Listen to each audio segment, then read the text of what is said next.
Kaixo eta ongi etorri jakindunera. Gaur, Pitagorasen teoremakin jarraituz, ariketa bat ikusiko dugu.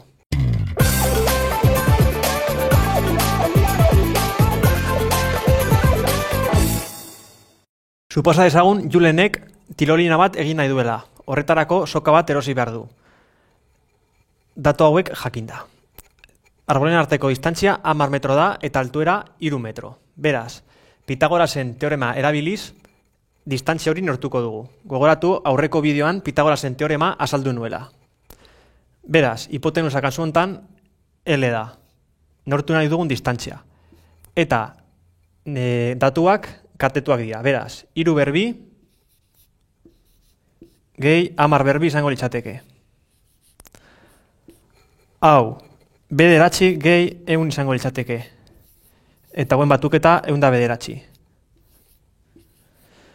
Beraz, L nortu nahi dugunez, 109-ren errokarratua egin behar dugu.